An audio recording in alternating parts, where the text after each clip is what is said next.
Today, I begin by acknowledging the contribution of our forefathers who have helped in creating a world based on freedom and human dignity. I extend my respect to people of diverse culture, faith, color, and gender, and pledge to work for equity, inclusivity, peace, and harmony. A very good evening to one and all present here. I, Christina Shajan, student of first year DME Media School, welcome you all to the first 7-day hybrid international media conference ICAN5, organized by institutes of 2 different continents. The International Media Conference, ICAN5, is being organized by DME Media School of Delhi Metropolitan Education in collaboration with the School of Communication and Creative Arts, Deakin University, Melbourne, Australia. I would like to take a moment and introduce Delhi Metropolitan Education to our audience. Delhi Metropolitan Education is an A-grade premier educational institute affiliated to Guru Gobind Singh Indraprasth University, New Delhi, and approved by the Bar Council of India. DME Media School is one of the most promising media institutes in the country. It offers BA in journalism and mass communication. It is recognized as a school focused on the growth of its faculty and students through academic and co-curricular activities. The themes of ICAN5 is inclusivity, convergence, and alternative negotiations with hashtag communication for all. ICAN5 has the support of 18 partners, including the IMCR Gen Section and GMEC, Global Media and Education Council as the conference partners. Our knowledge partners are Makhanlal Chaturvedi University, Bhopal, Vigyan Prasar Government of India, and Keshav Suri Foundations.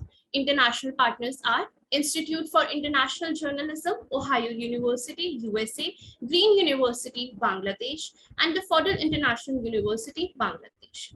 Our cultural partners are Beacon House National University, Pakistan, and our media partners are Amar Ujala, The Policy Times, Jai Hind Times, and the Hindi Post. ICAN5 is powered by Asian Media and Cultural Studies Network, Australia India Film Practitioners and Researchers Network, SPARK, the Student Council of DME Media School, RIM, Research and Innovation in Media, Research Cell of DME Media School. The conference is supported by NOTO, National Organ and Tissue Transplant Organization, Ministry of Health and Family Welfare, Government of India. Since 2018, DME Media School is organizing the international conference ICAN. The themes for the former editions were ICAN1, India and Changing Aspects of News, ICAN2, Indian Cinema and Alternate Networks, ICAN3, Issues of Community, Agenda and News with the hashtag Conference for Change, ICAN4, Information, Communication and Artificial Networks with hashtag Communication Redefined. ICAN5 schedule comprises 10 technical sessions, 3 workshops, 2 masterclasses, 2 plenary sessions, and 5 panel discussions. Proud to mention here that all technical sessions are being chaired by women scholars representing different states and countries. It gives me immense pleasure that ICAN5 will go live on the official Facebook page of DME for various sessions. For more information, follow us on our social media handles. We are sharing the links in the chat box. Today, we have gathered here for the panel discussion 3 on the topic DEI in the PR industry, moderated by Ms. Kathryn Lancioni. I invite Professor Dr. Ambrish Saxena, Dean DME Media School and convener of ICAN5 to give his opening remarks and welcome the guests for the session. Over to you, sir. I begin today by acknowledging the contribution of our forefathers who have helped in creating a world based on freedom and human dignity. I extend my respect to people of diverse culture, faith, color, and gender, and pledge to work for equity, inclusivity, peace, and harmony. I welcome everybody to the third panel discussion of ICAN5.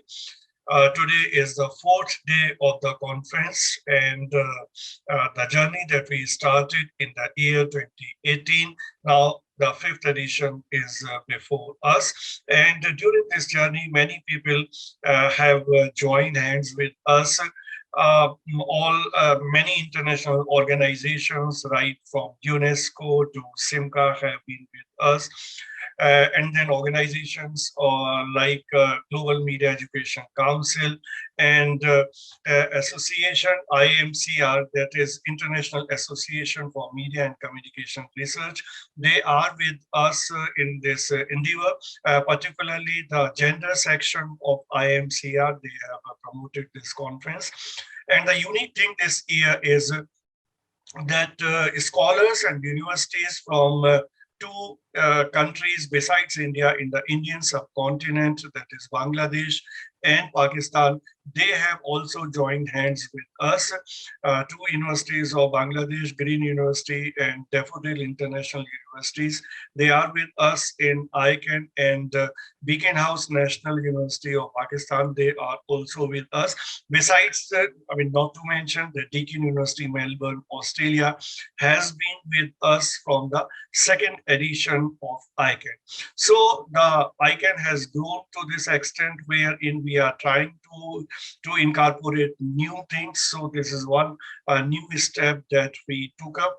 And regarding theme-wise, as already has been told as to what were the themes earlier. So this year we decided to focus on inclusivity, and most of our sessions are actually revolving around that theme. I must also make a mention here that Kathryn Lancioni, who has been with us for many years, and whatever we do at DME Media School, she is always extending and helping hand. And last two editions of ICAN also, she was there. And this year also, despite her busy schedule and despite she enjoying holidays, she tried to find time in between to have this session. And as always, she has brought a very distinguished panel for us. So we owe to Kathryn for bringing all such professionals in this particular session. And Ramya Chendrasekaran was also there last year in ICAN5. So I'm happy to see that again she is there in this session. I also welcome Poala, and I also welcome Dr. Pooja Arora, because she is always instrumental in getting things done in ICAN or any other endeavor, academic endeavor, which we undertake in the DME Media School. So we all are looking forward to have a very distinguished panel who will be throwing light on, okay, I missed one name, sorry for that. Lamia Kamel is also with us from Egypt. So it's a very representative panel, in fact. And the issue that is to be discussed in this panel is diversity, equity, and inclusivity in the PR industry. Since Kathryn belongs to PR industry and she has authored books on public relations, so that is why we try to look into this whole inclusivity aspect in all sectors of media. So this is one area. PR is considered one of the most important area in media. So we will be looking into as to how this diversity, equity, and inclusivity is important in the PR industry. So without taking any much time, I hand over to Christina. Yeah. Thank you, sir. I'm happy to show that Journalism at DME is the official newsletter of DME Media School. The fortnightly publication covers all the major activities happening in and out of the campus. It is a student-centric newsletter carried out entirely by them under the supervision of faculty members. DME TV is the official YouTube channel of DME, where you can find a playlist related to all the sessions, lecture series, film festivals, and conferences. Before I proceed, I would request Dr. Manasvi Maheshwari, Associate Professor, DME Media School, to share the profile of the guest. Over to you, ma'am. Thank you, Christina. A very good evening to all. And it is my pleasure to introduce all the panelists and moderator of the day. First of all, I'll start with Ms. Kathryn Lancioni. She's the moderator of the session. Kathryn is an internationally recognized expert in the field of public relations with more than 25 years of experience in the industry. Over the past several decades, Ms. Lancioni has helped dozens of domestic and multinational companies conquer their market research, branding, public relations, and investor relation challenges. She has worked with media at highest levels, taken companies public on the New York Stock Exchange, directed global communication program, counseled clients through monumental crisis, and relaunched lagging brands. Ms. Leonci has been teaching the nuances of public relation to the students in colleges and universities across the United States. Kathryn has authored 3 books, Communication Research, Public Relations, A Changing Global Landscape, and The Practice of Public Relations, all published by Kendall Hunt. We are honored to have you here today. Along with Kathryn, we have a fascinating list of panelists. To start with, Lamia Kamel, Assistant Minister of Tourism and Antiquities for Promotion, founder of Narrative Summit, founder and executive chairman of CC Plus PR Farm. For more than 20 years, Lamia has been drawing strategies and penning media messages for local and international institutions. Her passion for public relations has also prompted her to launch Narrative Summit in 2016. The forum has been since become the first of its kind in Egypt to highlight the positive image of Egyptian state and role of Egyptian leaders in comprehensive development processes, as well as its importance in creating Egyptian present and future. Lamia Kamel is currently the CEO of CC Plus for Public Relations and Media Consulting, the company she founded in 2006, to become one of the leading consulting firms in Egypt. Academically, Lamia serves as a lecturer of American University in Cairo and Mrs. International University. She also works as a strategic advisor for large local Egyptian companies, helping them overcome problems and enabling those companies to achieve international quality standards. We welcome you, ma'am. Dr. Pooja Arora, our next expert, is public relation and corporate communication professional with around 13 years of experience, award-winning educator and researcher. She works as a senior public relations and corporate communication professional at various private organizations in India. With an industry experience of around 13 years in various sectors, Dr. Arora understands that what drives good stories and what helps in managing negative stories. She works closely with regional, national, and international media, helping them get new story angles while meeting their deadlines. She specializes in adding a human touch to corporate stories, managing crisis, and devising media strategies. Dr. Arora earned her PhD in journalism and mass communication with specialization in PR. With a keen interest in research, she has written papers in many national and international journals and presented her work in global platforms. In 2021, she was awarded as the Educator of the Year by Exchange for Media, a leading advertising and PR platform in India. The next guest on the line is Ramya Chendrasekaran. We welcome you, welcome back, because you were there in ICAN5 as an expert. Is a communication professional with more than 20 years experience in international PR, branding, social media marketing, leadership communication, reputation management. She is currently the Chief Communication Officer for QI Group, an Asian multi-business conglomerate. She is passionate about storytelling and driving sustainability initiatives that make positive social impact. Ramya has lived and worked in 4 countries and is now based in Singapore, from where she oversees highly multicultural and multi-talented global teams spread across 15 countries. Our next guest, Poala, she was also there in ICAN4. We welcome you back. Is a senior business manager and head of food and nutrition area of Omnicom PR Group. After earning a degree in political sciences at Louis Carli University of Rome and master in European public relations, Poala began to deal with communication and public relations. Over her 20-plus-year career, she has developed strong knowledge of the food and beverage sector, covering consultancy positions both inside agencies, companies with specific expertise in media relation, corporate, consumer communication, event organization, digital PR, and influencer management. Now I hand over the session to our moderator, Kathryn Lancioni. We all look forward to you for an interesting session, ma'am. Over to you. Thank you, everybody. And first of all, I want to sincerely thank Dr. Saxena and the team at DME for welcoming me into their community over the past several years and affording me so many wonderful opportunities to collaborate and to speak at this conference and on other significant opportunities that they have. So a huge thank you to all of that. It's an absolute honor. And I also want to sincerely thank each of our panelists today who's agreed to join this discussion. We're truly global. As was mentioned, I'm a practitioner of public relations in the United States. Ramya is a practitioner of public relations in Singapore, Malaysia, and other parts of the world. Poala is in Italy, and so she represents the European angle. Lamia, who I am just honored to have, and she's a first-time guest on one of my panels. She comes from Egypt, and of course, Dr. Pooja Arora is no a stranger to this wonderful group of people. And as you all know, she's from India. So we are truly global in our perspectives today on this incredibly important topic. So when Dr. Saxena asked me to do this panel this year, he said, you know, basically last year we did one on being a woman in the international PR arena and what that meant. So for this year's panel, you know, he said, well, what do you want to talk about? And I didn't really know, but I knew that because there's so many things that one could talk about. But one area that's become incredibly important and increasingly important is that of diversity, equity, and inclusion in business.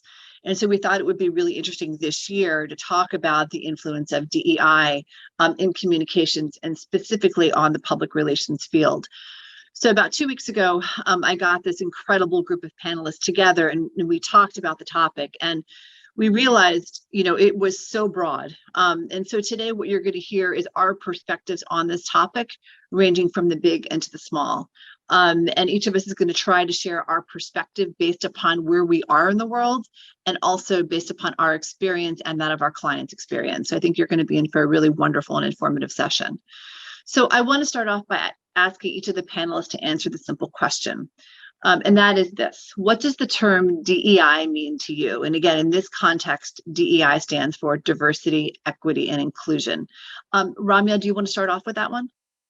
Sure. So when it comes to DEI, I understand that it's a huge and significant topic, especially in the United States and in Europe, where I keep hearing mainstream discussions about it. And a lot of the big companies are actually hiring DEI officers and people to head departments for DEI to, you know, structure this in a very formal way. Now, what I found, and I've lived in Asia for a long time, and I've lived in 3 different countries, is DEI looks very different in Asia. I don't think it's behind, but it's just different because when it comes to Asia, it has a more localized approach because Asia also has a long history of learning how to live with diversity and to integrate different communities.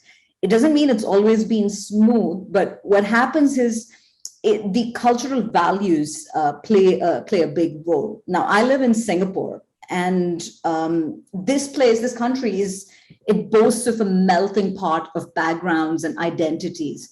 And it's interesting because here there's been government policies that have included a certain thoughtfulness about inclusivity and integrating communities.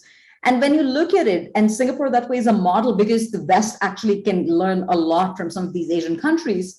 It's just that it's different. It's not a mainstream discussion. It doesn't mean it's non-existent, but it lacks a certain formalized corporate approach, unlike it does in the United States.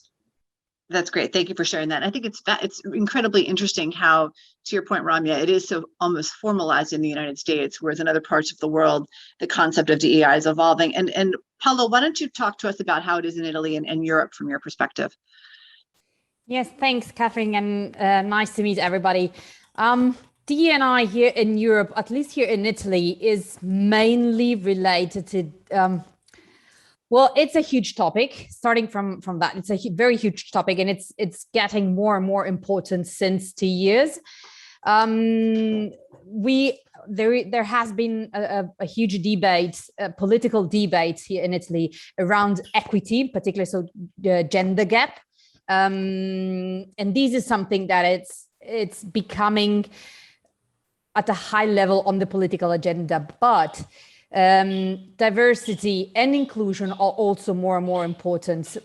We are a welcoming countries because we have borders where people are coming from outside by sea, but also by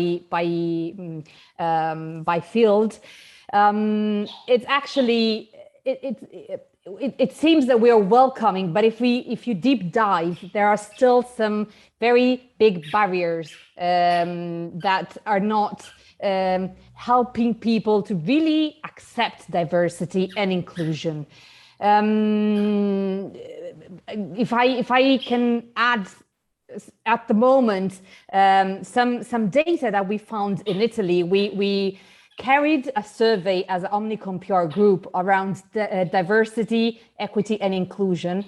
And the results are very interesting, as it comes out that when you ask people what is at the first place, what means at the first place diversity for you, the majority of answers says that diversity is linked to aspects like sexual identity, gender, and only on the second step it comes to origin and cultures.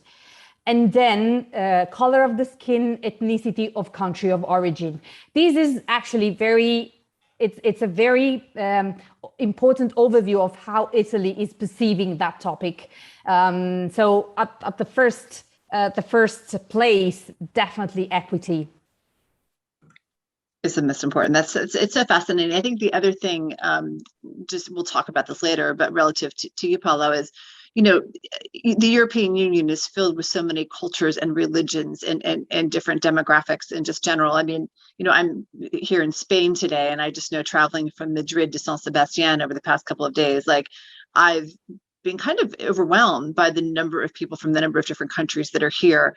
And I think that, and we'll get into this later, but I think the cultural influence in Europe, because of the significance of all these various cultures and the mixing of all of them, makes DEI an absolutely fascinating topic, you know, in your part of the world that I'm blessed to be in right now. Okay, Lamia, let's talk about Egypt. How do you see DEI over there? Well, let me first address the fact that on a personal level, I'm very much connected to that topic, because part of our nation brand and part of the narrative summit that I have founded back in 2016, a lot of it was connected to leadership and the diversity of leadership, and to bring about the new Egypt and the progressive face of Egypt, and to still be able to connect this to our history as well, and to the heritage that a lot of people are still confined within. So as we were building that story about Egypt, diversity has become a very, very important topic. So on a personal level, I'm very connected to it. And as a country, nationally, we try as much as possible to push that narrative and to make it happen in our communications. But as you dive in, and I have to agree with some of the panelists here, as you dive into the society and into different levels, in the corporate level and the government level, you do see a difference between how the strategizers perceive it and how the practitioners actually implement it. So yeah, we see the opportunity. We know it's there. We talk about it all the time. It's part of our conversation, but it's still struggling in terms of implementation. We're still stuck in the part where diversity means diversified talents, where we have different people from different sectors, different backgrounds connected and trying to reach somewhere. Inclusion is still connected to just women, only women, and perhaps special needs or people with certain challenges. But it still does not take it into the full implementation and the full potential, especially within, because I see I worked in the agency side, I worked in the corporate side, and I worked in the government side. So every sector has a definition, and this definition differs, and every sector has an implementation, and this implementation differs. So there is no complete and solid definition for the terms. It's still, I'm afraid it's still superficial up until this moment. It's still not deeply implemented, although we want it to be implemented. The strategizers want it there. Our political leaders want it there. We're trying to push it, but I'm afraid on the tactical level, it's still not fully applied, be it in governments or in companies. Yeah, Lamia, I think you make a great point, because, you know, I think you said something that really resonated with me, which is there's a huge difference in the advising on DEI and then the actual interpretation and implementation of it. And, you know, we see that so much in public relations in general, but I think in terms of our sector, it's pretty unique, and we'll get to that next. And Pooja, for you from India, how are you interpreting the concept of DEI? Well, India is actually well known for its diversity, but listening to the other panelists, I feel it's everywhere. Diversity is everywhere. So I wouldn't really say that, India is just known for its diversity, but then I think all nations are. But I think the key elements of diversity that are there in the country are, one could be around the demographic side, wherein you're talking about the genders, men, women, senior citizens, educated, uneducated, rural, urban. So it's a diverse group. The other diversity is the preferential diversity, which talks about, the food that is there, the different kind of cultures that are there, the languages that are there, the religions that are there, the kind of clothing that are there. So different states have different sort of clothing. So that sort of diversity exists. The third set of diversity, which is something that that needs to be looked at, and we're not really there, is the cognitive kind of diversity, wherein one needs to understand and see the world in a certain way, which we are not necessarily seeing. So that set of diversity is sort of missing right now. Yes, there are organizations that include diversity topics as part of their social responsibility. So they will start hiring people from a particular community, or certain groups that are not getting attention, or are from the underprivileged, etc. But then once they are hired, once they're part of the system, then what? There's no processes or policies in place which could actually talk about how do you change the perceptions of people in the organization towards the people who are hired from these different groups. So that sort of mindset change has not been done. And then there are other set of organizations which are focusing on inclusivity. So they will hire someone and then they will focus on a diverse team, and they will look at their workforce as their own customer base. So they would want their employees to be in such a way there so that they can represent their customers' needs as well. So I think if I'm part of this panel, I'm getting a level stage. I'm the youngest here, and I'm getting an opportunity to share my views. So I would say this is diversity, equity, inclusion for me. Love that. Well, no, and I mean, and truly, you make an excellent point, because truly, because of the diversity of where we all come from, and in our various experiences and backgrounds, this does really truly represent DEI. I mean, Ramya is corporate, Poala works with an agency, Lamia is like me in that she's both worth corporate and agency and done government stuff. And Pooja, you're kind of in the middle as well in terms of your experience base. So I think the great part about this discussion is how we all come from different parts of the world and from different experiences. So I think it truly is DEI. Okay, next question. So we've talked about what DEI means to us and what it means from our perspective on the globe and in the world. Let's talk more now specifically about the public relations industry. So if each of you ladies could share how does DEI play a role in the PR industry in your part of the world? And I'll start off, since I represent the United States in this discussion. For us, there's been a very, very clear and conscious effort to make sure that everything from our PR campaigns and messaging and themes to social media posts to selection of influencers to adverts that come out represent the diversity of the US population, right? So no longer do you only see ads featuring white couples or Black couples or old people or young people. You see adverts with clear integration of races, of religions, of age, all types of demographics and all types of socioeconomics. You see influencers that, we've gone from the macro influencer, someone like a Kim Kardashian, down to the micro influencer. And the reason that's been done is to help target different parts of a population, to make sure that we don't miss anything from a PR perspective, to make sure that our messaging resonates with the diversity of the population that is in the United States. And so that's from my part of the world. I would say that's how DEI plays a role in the PR industry, and also with clients. When clients look to do customer success stories, we try to make sure that those stories represent the diversity of the client base, and don't favor one. I think with magazines and other media that we target, we again really try to make sure that the media that we target with our PR campaigns represents the audience for the company, but also the potential audience and the increasingly diverse audiences that companies sell their products and services to. So it has been, I think, as we started off talking about, and Ramya had said, it has been a very formalized process in the United States, and it is something that companies and media companies and PR agencies and ad agencies and the like are all very, very aware of and conscious of.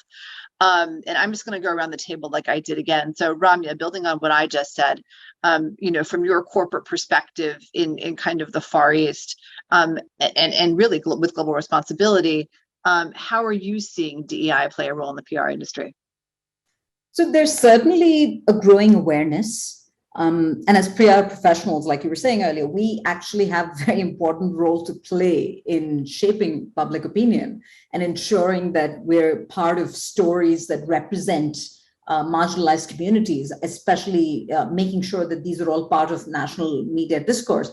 But the irony that I find, especially in this part of the world, because Southeast Asia is probably one of the most diverse regions anywhere in the world. I think it's something like a population of 660 million, and we speak something like 1,000 different dialects and cultures, easily more than 100 different cultures. Okay, so you have so much diversity here. And as PR professionals, we are advising, whether it's clients or advising our own leadership on diversity and inclusion, but I don't think professionals necessarily have the training or the budget to promote this sort of DEI in their own organizations. And this is where it gets tricky, because today we have entered this age of stakeholder capitalism. And in a situation like this, the words of the organization need to align with its actions. So when you have a lack of diversity and inclusion, it poses I guess, very serious reputational and social risk to the organization. So in Southeast Asia, at least, it's still not a priority. DEI is very, very low on the priority list. Yes, there are discussions about it. It's happening. It's very slow, but it's really not on top of anybody's priority list. Okay, fair enough. Poala, how about in Italy and Europe? Well, from a marketing standpoint, you were saying that in US, advertising has already included D&I topic in the talents, in the scouting of actors and stuff like that. We're seeing in Italy more and more advertisements, especially from the big companies such as Barilla or other international companies that are using different ethnicity even inside the advertising. From a company standpoint, what we are looking is that it's not D&I, it's not a priority in terms of external relation, but in terms of internal communication. So more and more companies are including D&Is in their internal commitments, in the efforts they are putting to have communication internally, and they are including these topics inside a bigger sustainability or CSR topic. So it's part of a bigger issue, a bigger theme that companies are dealing. But definitely we're seeing that more and more companies are asking for PR support, so agencies support in order to use the right language in internal communication, or include or organizing activities that shows how the companies is really committed in promoting the D&I, at least internally. As I was saying at the beginning, particularly the equity part of the D&I is becoming very primary for the political agenda. Just for your reference, last year, the government decided to oblige companies to have at the end of every year like an equity report in order to show how much the companies are really doing all they can to have gender equity payment or the same opportunities of career, of high level management. So companies are really, it's becoming mandatory for them to promote those topics inside the company and demonstrating to the government that they're doing it. So that's why probably companies are asking for PR support, for agency support, in order really to show the effort they are already doing or put in place something they are not doing, but they are obliged to do. Okay, that's fair. It's interesting because it's sort of a blend of kind of what's going on in the U.S. and versus what's going on in the Far East. Now let's move to Egypt. Lamia, what are you guys seeing? What are you doing over there? You know, and it's fascinating for me because you do have that tourism. It's what you're doing right now, the whole perspective. So how's it factoring into what you do? Well, Egypt is currently working very progressively on the hosting of the COP27. Which is the climate change conference. And there's a dynamic right now, speaking about the SDGs and putting forth the 2030 plans. And as you know, big part of the SDGs is related to gender equality, diversity, and all that. So it has become, it had to become mandated in our communications and our conversations. And to be honest, aside from the COP27 and the hosting of the COP27, which is highlighting sustainability and all that, there is a lot of companies right now speaking about diversity and promoting it as a strength on its own and showcasing their progressive agenda. They're showcasing how cosmo they are by demonstrating diversity, by demonstrating equity, by demonstrating inclusion. So I must say that from a communications perspective and hence a PR perspective, it is very dynamic, it is very happening. On the political agenda, it is still part of the conversation as well. In PR, I think it's a perfect opportunity to bring together all this caliber into one, because in PR, if you speak about a PR agency, you have the content creators, you have the strategizers, you have the government engagers, you have the release writers, you have the social media, digital. So you have all this mix of talents that are all reflected within a PR agency, are all reflected within a consortium. So PR has this amazing opportunity to put together all of these elements and to showcase together as an industry what diversity can bring. So I guess these are the two dimensions I was keen on communicating, how the country is progressively moving into the 2030 plans and the COP, but also on the PR side, we have this perfect opportunity to put together all these elements. Because diversity, honestly, is not just about men and women. It's about talents as well. It's about action. It's about diverse people, not just gender diversity. So there's this mix that we have to keep in the conversation. Well, and I think, you know, you had made this point on our prep call that we did a few weeks back, is that, you know, gender diversity has evolved.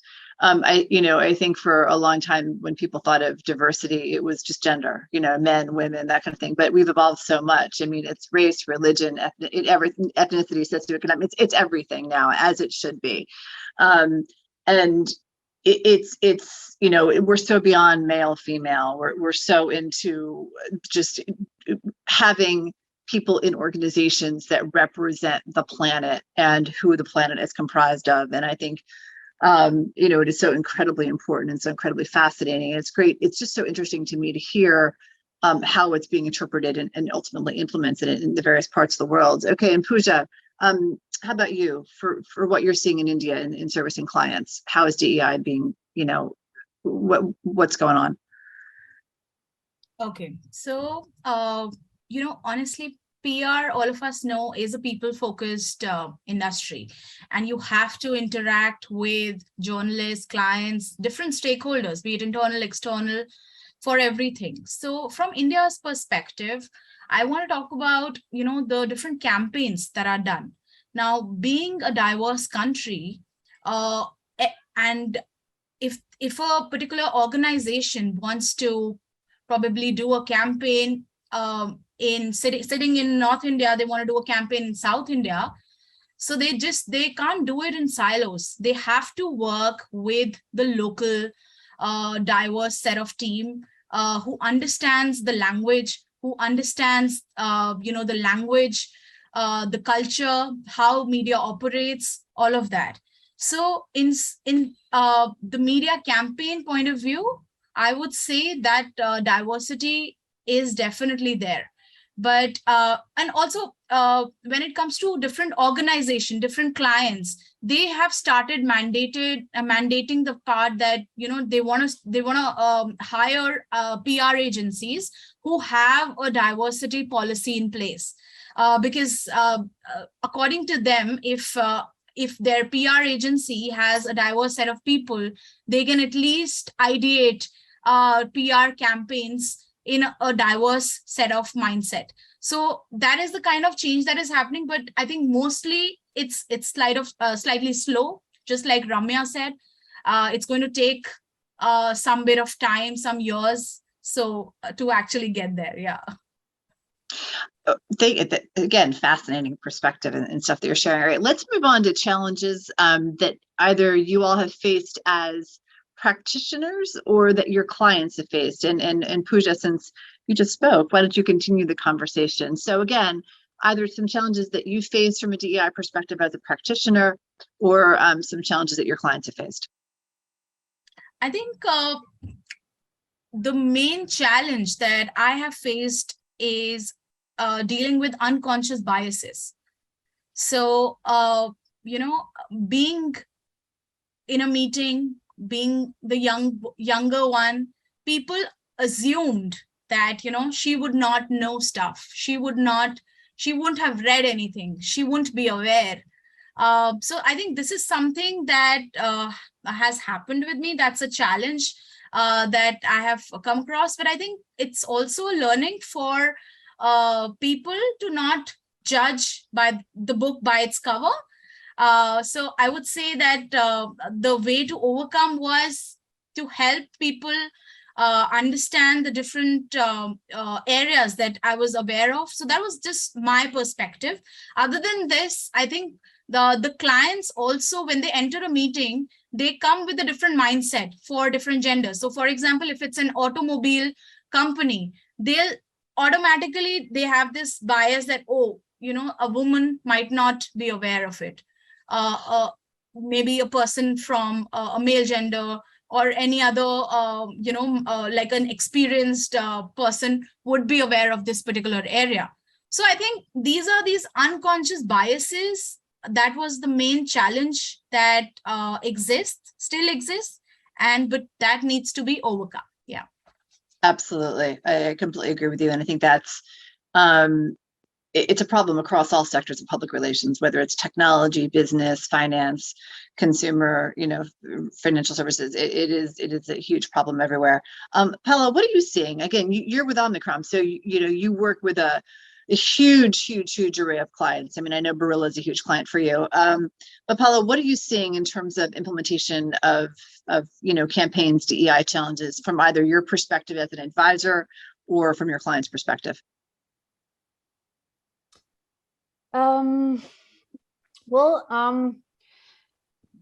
Before getting to your question, I must say that I do agree with Dr. Pooja that the unconscious bias are something that are very important and still very live also here in Italy. And I think this is also linked to the challenge that we are facing with our clients, in particular when we are supporting them or counseling them in terms of internal communication. Unconscious bias are really important, and we are seeing it more and more. We are seeing more and more the importance of making people understand and touch with hands those bias. And what we're doing as a PR agency, we're building a workshop dedicated to these unconscious bias in order to involve at least the top management to show how much these bias are contrasting the enlargement of D&I topic inside a company. So I think this is really something that we are challenging here in Italy, with at least with clients.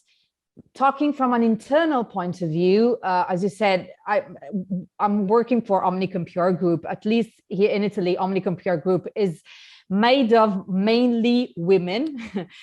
So actually the equity is vice versa. We have really few representative of the male sector, but I think this is something typically of Italian PR agencies, at least, which is very female professions. So we actually are not seeing, at least are not facing every day, some equity problems inside the agencies, but definitely if you then look at a higher level on top management, even in the PR agencies, the majority are male. So those few males are at the highest level of the agencies. So these, I think, are the most important factors here in Italy. And definitely, as Dr. Pooja was saying, when you get in a room with clients, the majority of people working in marketing, at least here in Italy, on the top levels are male.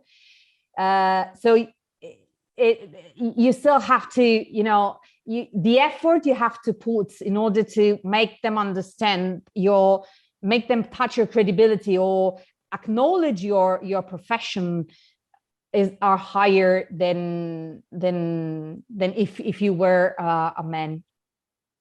Yeah, and a stat, and I don't have the source, so take it for what it's worth, but a statistic I heard at a conference a couple of years ago, pre-COVID, was that in the United States, at least, in the communications industry, the workforce is represented by, it's about 30% male and 70% female, but the executive roles are 70% male and 30% female.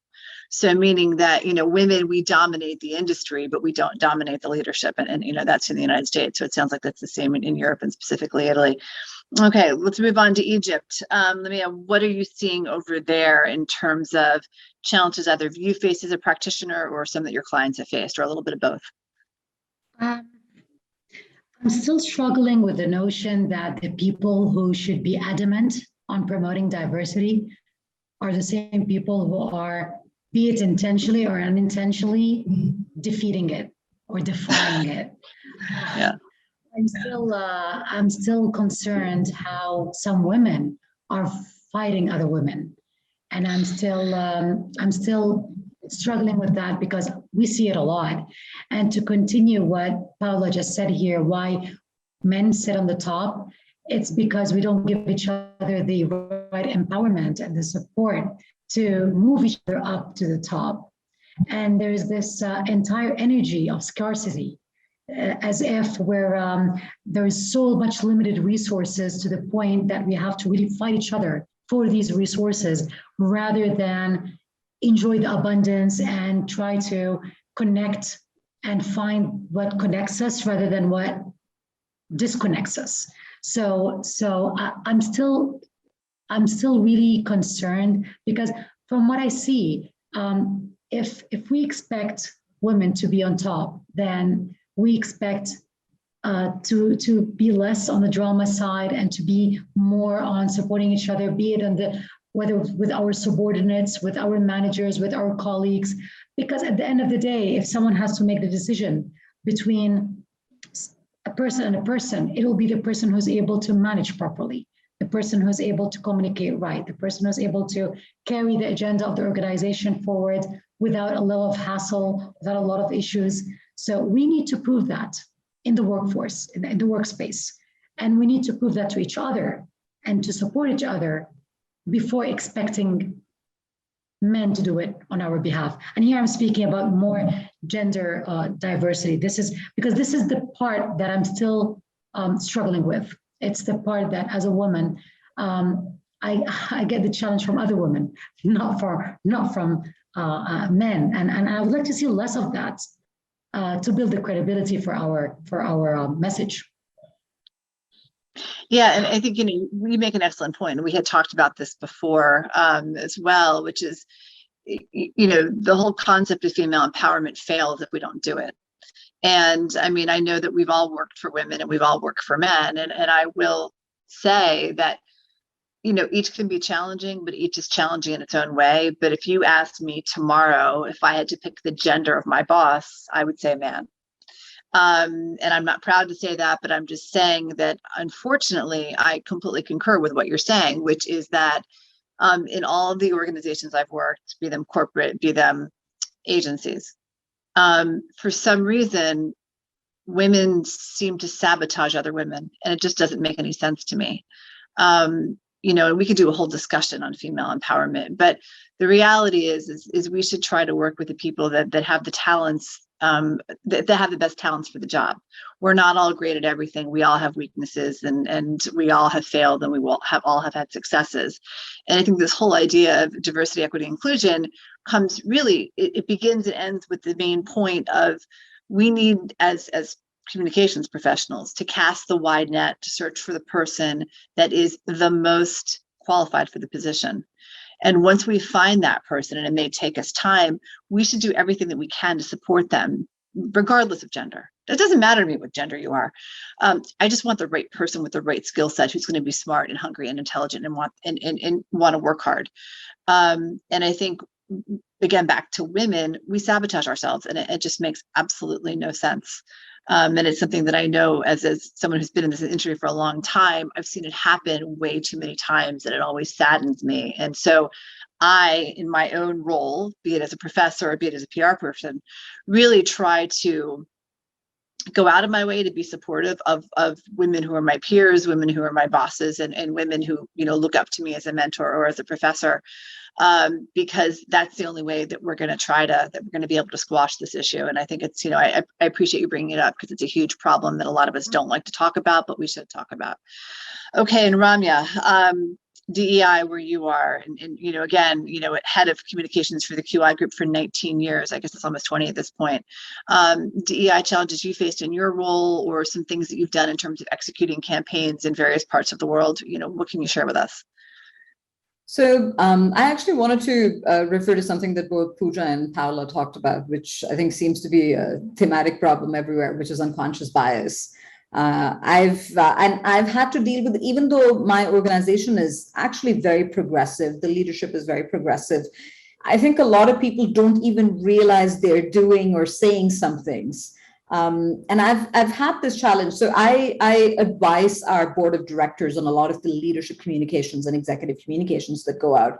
And I know the number of times I've gone to important global conferences with them to different parts of the world. And I'm there in my position as the head of communications, and I'm advising them on their talking points, on the type of discussions they need to have, that sort of thing. Inevitably, every single time, I've been mistaken for somebody's personal assistant or a secretary. Every single time. Okay. That's horrible. I'm the only woman in the room with the rest of the men. So, and this is just so common. But even within my organization, sometimes, like I said, I've been lucky. They've been very supportive of me, and I've had a lot of freedom to hire whoever I want. And again, maybe not consciously, but unconsciously, I've hired a lot of women. I have very, very few men in my team. It's not deliberate, but it just turned out that way. And even then, there are times I remember many years ago, I was sitting in the conference room. We were in a meeting. There were like 30 people in the room. And again, majority were men, and maybe I was one of maybe 3 women in there. And the guy who was chairing the meeting just looks up at me and says, hey, can you take minutes of the meeting? And I didn't, for a second, I was like, wait, why is he asking me to take minutes? It makes no sense. And I kind of looked around and I decided to ask. Okay, and I was like, I don't have a problem with it, but I want to understand why you're asking me to take the minutes.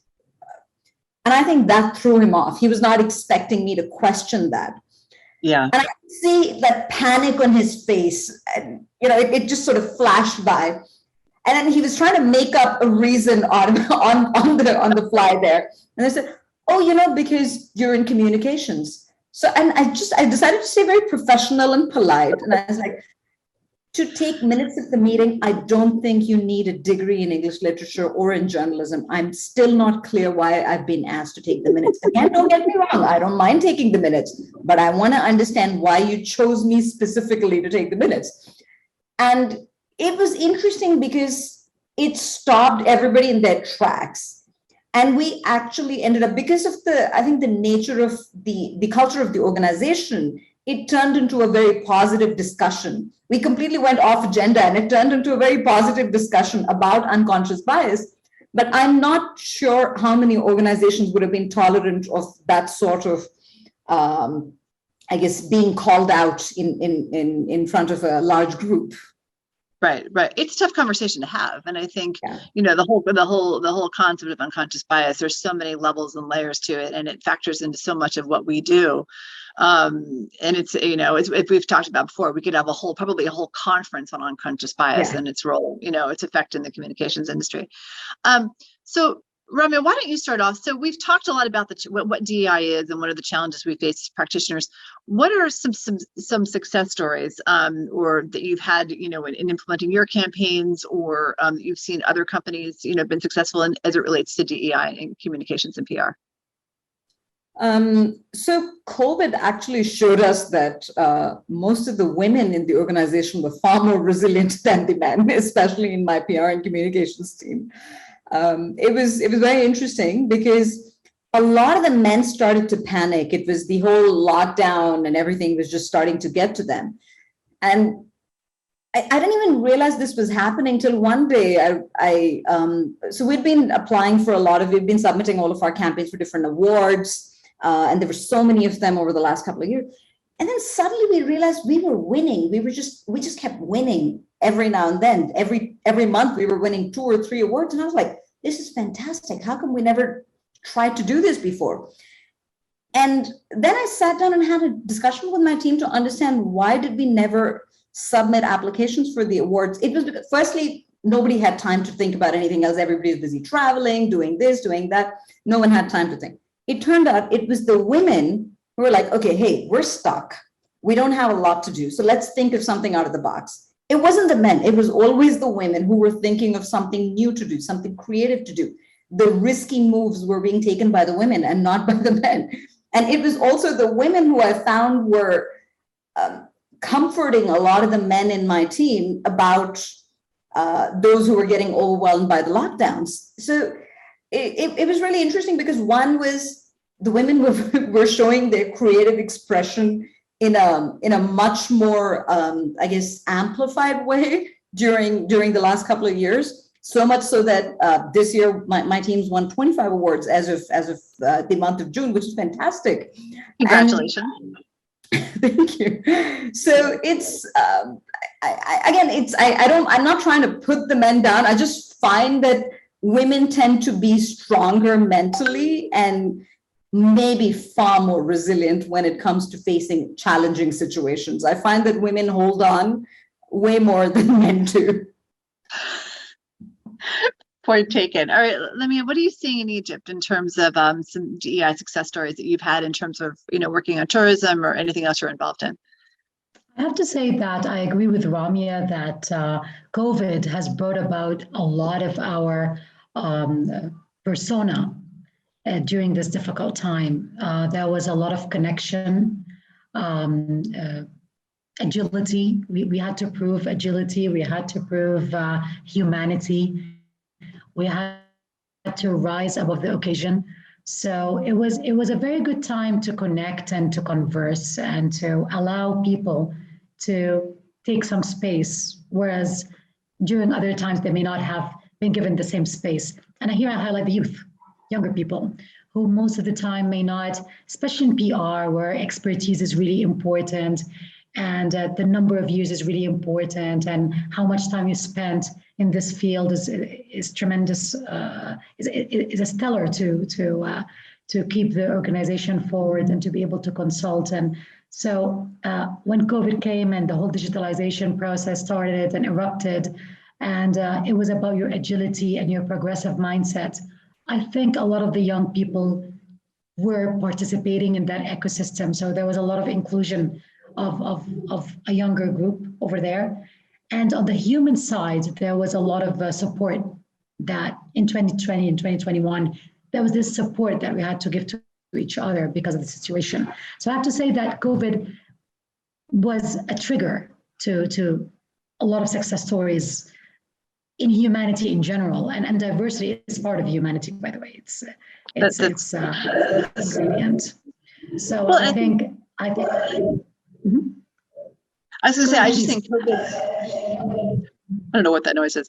I was going to say, I think COVID, you bring up a great point about what COVID did for the PR industry. I mean, we hadn't really talked about this, but, you know, and I know Ramya and I have talked about this before, but COVID really underscored the importance of the PR practitioner. You know, there's been all this kerfuffle over the past decade, several decades of, well, what's more, if you have a budget and you only have so much money, do you spend more on marketing or do you spend it on PR?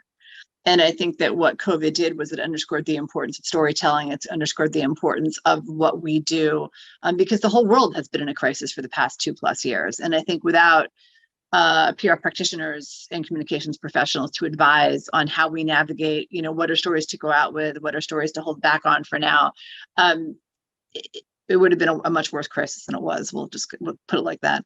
All right, I want to move to Poala. What are you seeing in terms of DEI success stories with clients in Italy and across Europe? I can tell you about a project that we carried out with as Omnicom PR Group, but it was not for any client, for any paying client, but it was something that our agencies decided to commit for free. So to support this association for free. It was done this winter. So starting from February, March, April. We were contacted by the association of person who cannot hear anything, and they are communicating through the how do you say, gesture language? I don't know what sign language. Yes. Yeah, the sign language, exactly. They told us that actually in Italy there is a strong barrier because the majority of people do not understand sign languages. So people who cannot hear have difficulties in expressing themselves and in talking because the other people cannot understand them.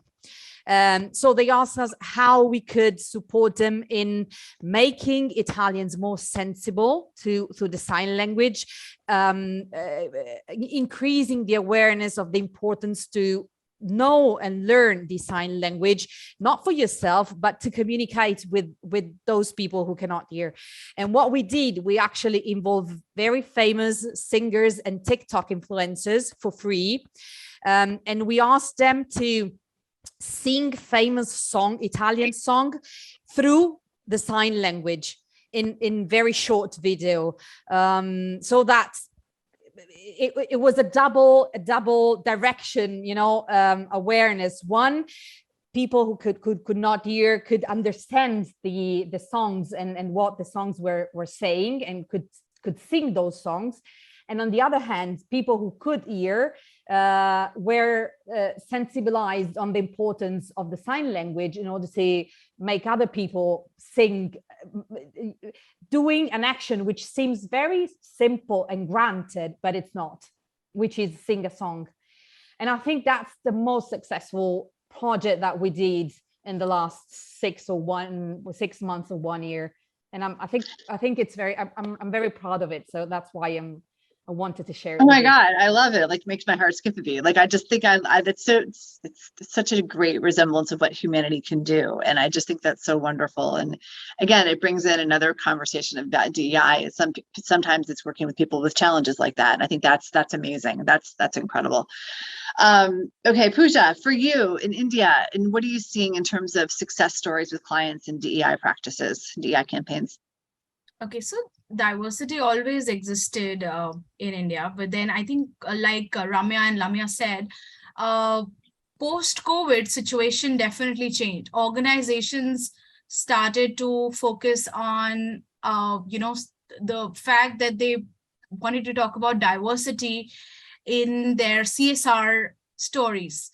They wanted to push the topic of how diverse they are, their different culture, how inclusive they are in all their CSR stories, because that is what was getting picked up by the media. So that was one area. But I think there were also, some issues that came to the fore, which honestly, I think people were ignorant about. So for example, mental health issue. Before COVID also, people had mental health issues at workplace. And in India specifically, there were no insurance policies that focused on giving people mental health insurance, especially the people who are working in organizations. So post-COVID, those organizations started talking about it, started doing their PR and started talking about the kind of insurance policies that have come up. Obviously, it helped people realize the importance of mental health. But other than this, there were other areas as well, like, the Pride movement, celebrating Pride, the June month as the Pride month. Then different policies like maternity and paternity leaves, people started questioning them. So when I went on my maternity leave, I got 6 months as my maternity leave, and my husband got 5 days maternity leave. So, and nobody said anything in the organization, because it was just obvious that, raising a child is a woman's responsibility. So I think a lot of people questioned that during COVID. And I think a lot of organizations came forward and said that, no, it's equal and we'd like to give more paternity leaves to people. So I think the overall thing is that organizations started coming forward to tell their stories. I think that is what happened. And I think COVID was a big factor. Yes. I completely agree with you. All right. So Pooja, while you're here, so let's move on to the next thing. And we have about 15 minutes left and about 3 really important questions to go through. So I'm going to ask each of you on each of the next 3 to just give me, one thought. So Pooja, for you, what's one thing that PR practitioners should keep in mind when either counseling or advising clients how to counsel or implement DEI into their campaigns? I think I would say that PR is about managing diversity. It's the ability to work with a diverse set of people. It's as equivalent skill as reading, writing, speaking, and that is what differentiates you from the machines. I would say that, and that is a very important skill to have, a diverse mindset. I would say that an advice to all the organizations or clients, I would say that there are all kinds of people in the world. So it's important that we also become kind towards them. Completely agree. Ramya, you're up. What do you think? It's actually something that I said earlier. It's important for organizations to back up their words with actions. If you're going to be focusing on running PR stories around diversity and inclusion and how great you are about equal opportunity as an employer and all of that stuff, you better back it up with the right policies and with the right anti-discrimination policies in place. And this is, again, not just related to gender. It also has to do with things like LGBTQ, age, which is becoming increasingly something that I'm seeing people are discriminating against. As you get older, instead of looking at older people as those who come with a rich experience, they're being seen as liabilities, as opposed, and everybody think, oh, let's get some Gen Zs and learn how to do TikTok. I mean, gee. So that's insane. Yeah, so you can't talk about diversity and inclusion and then start discriminating against older people while focusing on younger people, right? So you have to back up your words with action. Well, there's that great statement, with age comes wisdom, but it seems a lot of companies would rather not have the wisdom and just have a younger age, which is a darn shame, because there's a lot of wisdom out there that needs to be that should be leveraged. And I think you make an excellent point. Like, if you're going to walk the walk, you got to talk the talk, as they say. So companies need to do that. Okay, Lamia, how about for you? For what's your recommendations to people on incorporating DEI? I would highly advise you mentioned something very important in the beginning of the conversation, which is how diverse we are and how we are really a reflection of a global unit, because we come from different countries, from different sides of the world. And I would highly advise our clients to stay on that notion, to stay connected to the global conversation, because a big threat to the economy right now is because of the inflation and the dynamic of the war and everything. So countries have become more local into themselves more, because they want to protect themselves from the global dynamic. And my worry is that we become too local. So I would definitely advise them to stay connected to the global conversations, not to isolate ourselves from that, because this is how we advance. This is how we progress. If we become too local, we become too internalized within our conversation, within our own very specific challenges, and we cut ourselves out from all the opportunities out there. And that's a challenge that I would highly recommend that we stay away from.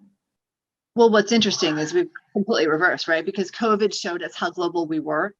No one ever thought that a virus in a lab in China would affect take the lives of over 1 million people and so forth and so on.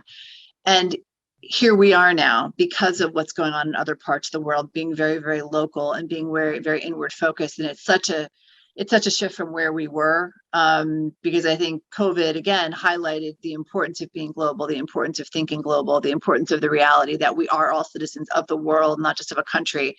And somehow that message has gone away, and it's vanished, and it's a darn shame. Poala, what about you? I think my biggest suggestion would be because we are storyteller, PR are storyteller. They create story, they tell story for clients and for companies. I think the most important thing is to be open-minded and hear the entire story, not only part of the story, but all the story around a fact, a theme, a topic. And this is the only way to exclude or to at least limit any barrier against diversity and inclusion. And I completely agree with Ramya that when you tell stories, you have to bake those stories to facts. The greenwashing on the DI is very easy, and it's just a second that you become from managing a story to managing an issue.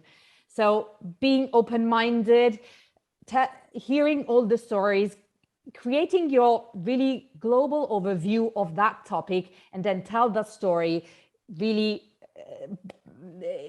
having the fact behind that story and not just words. Love that. Okay, and last question before we get to the open questions. One thought per panelist, please.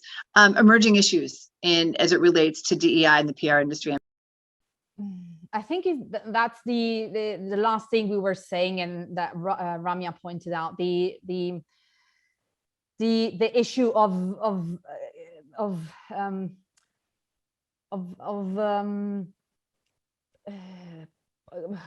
how can I say, unconscious bias? No, of switching from trying to do something good in having controversy because you didn't do that and you only talked about that. So words are not facts. I think that's the most important issue that we need to take into consideration. Okay, Ramya, what about you? it's, at least for me, from a Southeast Asian perspective or just Asian perspective, it really needs to be about more companies waking up to the fact that diversity is good for business. I don't think a lot of them realize it, and there's enough and more data out there, whether it's from BCG or McKinsey. There's plenty of data out there that shows that the more companies embrace diversity and inclusion, the better it is for their bottom line. So more companies in Asia need to start waking up to that. Wholeheartedly agree. Lamia, what about you? I would say that we focus too much on fake positivity. So we just try to because that would be something to watch out for, because sometimes we do get dragged in things that are too surreal, and we try to paint a beautiful picture and then get bombarded with reality. So my emerging issues would be that fake positivity. So my recommendation would be to stay focused on the purpose rather than the positiveness, because you cannot avoid reality. You cannot avoid the challenges that are laid ahead.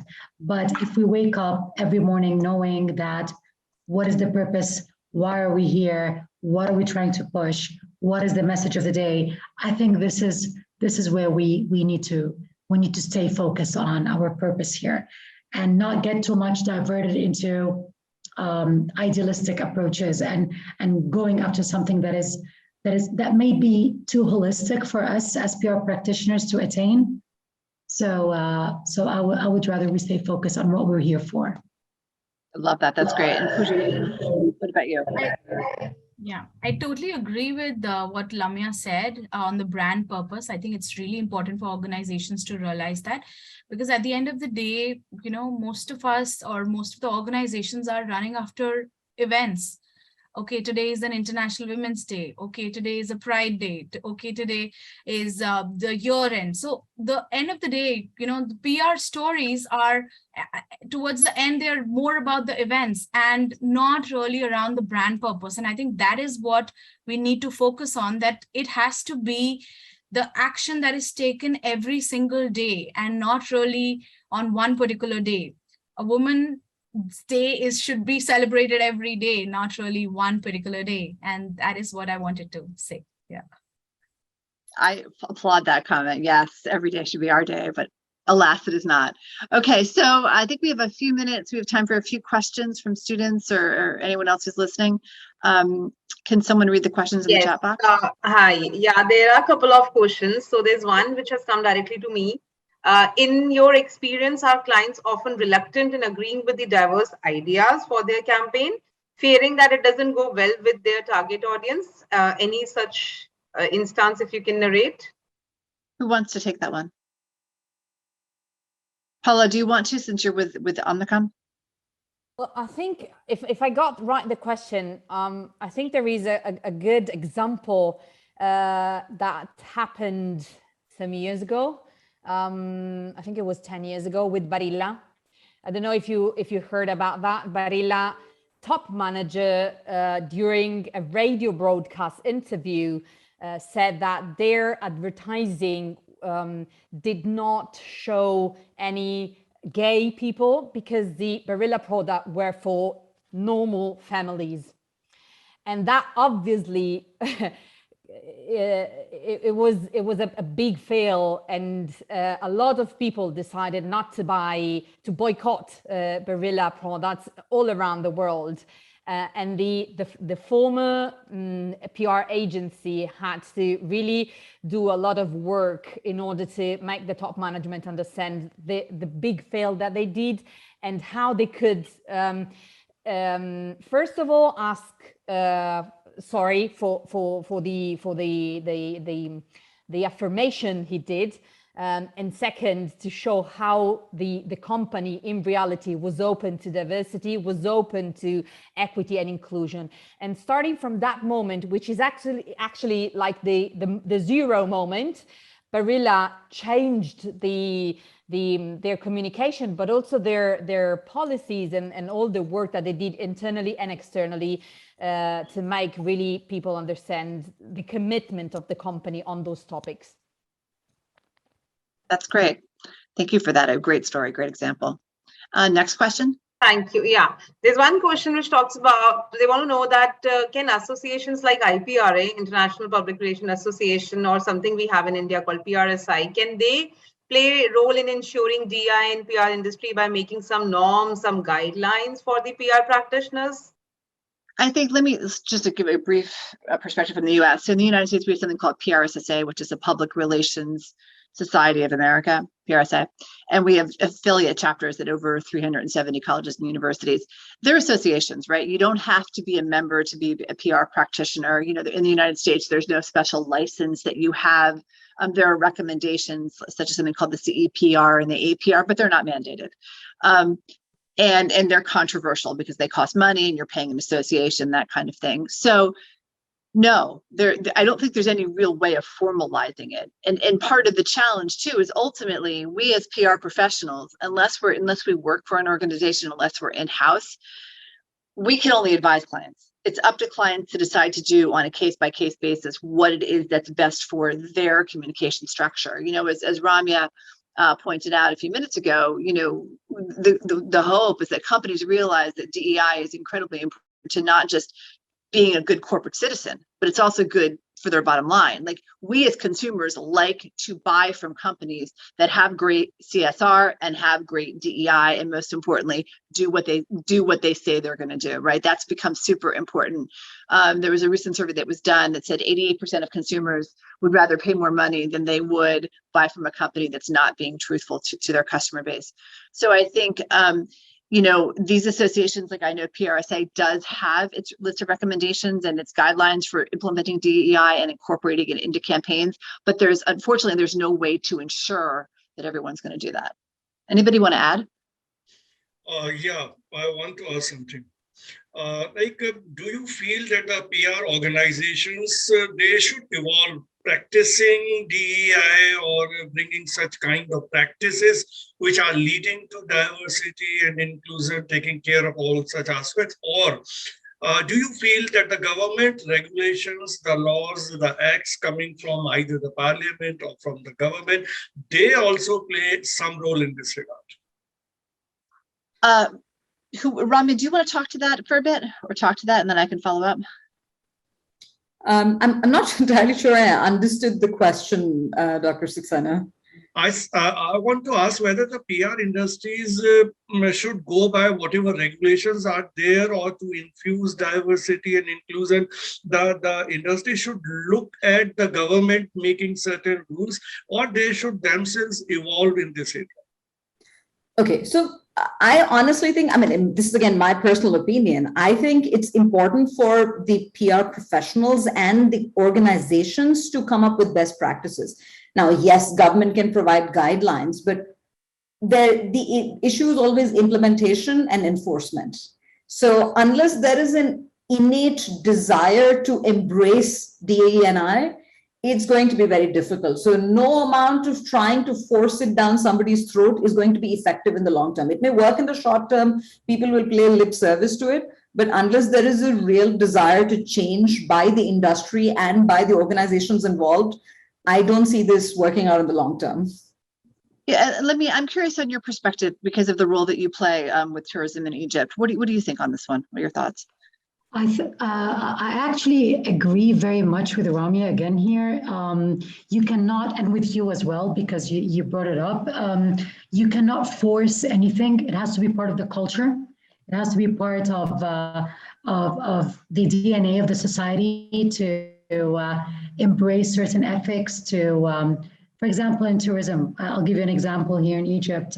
There has been a lot of conversation, a lot of criticism about female travelers and how they should not be at liberty wearing whatever they feel like wearing or going to certain places out of fear of harassment. And it was a big part of our conversation for a very long time. And we were thinking as a government, how can we stop that? So of course, there are the laws, the regulations, and there are things that you can do. But unless the society, we as people, embrace, respect, and mandate it in our systems, in our culture, and whoever would not abide by it would be shamed by his friends or her friends, and will be at this point discriminated against for not showing the right respect that a person, a human being, should show another. I'm not here just discriminating. I'm not here specifying men and women. I'm talking about general respect for the elders, for the younger, for the children, for the families. For as human beings, we should not attack each other. We should respect each other, and we should see this and we should reflect it within our country and to our outside visitors as well. So in tourism, we have been talking a lot about this, and as much as possible, the leaders are trying to embrace those who did not have the proper amount of education, who did not have the privilege of exposure, to show them that this is part of who we are, and this is part of our civilization, and this is part of us as human beings. It's part of our kindness towards the other. So this is the kind of perspective I would like to bring in. So it cannot be forced by law or by manuals. It has to be part of our DNA, and it has to stem from our education system. So when you educate people since they're 4, this has to be part of the curriculums, the respect for the other, respect for a visitor, for a traveler. And this is what we're trying to push right now in tourism, is how we look at travelers and how we look at people who are different, who may look different, but we have to show them respect nevertheless. I think, it needs to be innate, right? It needs to be something that we advise on, but it needs to be part of each country, hold on, each individual's innate way of viewing the world is, and if it's not part of a company's culture, then I think it's up to some of the communications professionals and the CEO, because they have to work together to figure out how to make it part of the company culture, because it'll be better for the employees, it'll be better for the executives, and ultimately for the customer, and kind of the whole life cycle of an organization. So I think, what we do as PR practitioners is we tell stories, and we help companies tell stories about, their products, their services, their beliefs, and such. And I think this concept of DEI is so incredibly important that it's something that if companies aren't already weaving it into these stories that they tell, that we should weave it into stories that we tell, because it's important as we go forward that, organizations do implement campaigns and branding and adverts and all the like, that reflect the diverse culture that is the world. And as we've talked about before, that's our role. And, when you look at the past, we'll say 30 months of COVID and the effect that COVID has had on the world, as we said before, we went from this point of it being a regional outbreak to becoming a global pandemic. And it was that pandemic that brought the world together and underscored the importance of the PR practitioner and the role that we play, and not just telling stories in times of good, but also in times of crisis. And, of recent, as was noted by all of us, that's changed. And I think it's sad that it's changed. And I think, as PR professionals from around the world, I know we work together, and hopefully we'll work with our peers and our partners to underscore the importance of this concept of DEI, and to make it an intrinsic a part of not just what we do as individuals, but what the organizations that we either, counsel or work for, that it becomes part of their DNA and it becomes intrinsic, and just becomes part of what they do naturally, not what they have to do. And I think, that's the important on a go forward basis. Any other questions? Yes, Kathryn, I have a question for you, actually. Uh-oh. If you allow me. Of course. So being an academician, I wanted to understand how you bring in diversity in your classroom. Oh, such an excellent question, Pooja, and it's one that I'm tasked with every day. So I teach at a university in the United States called Seton Hall University, and I run the undergraduate public relations department. So as part of that role and function, I'm continually tasked with how do we incorporate DEI into not just my lectures and our curriculum, but the university culture.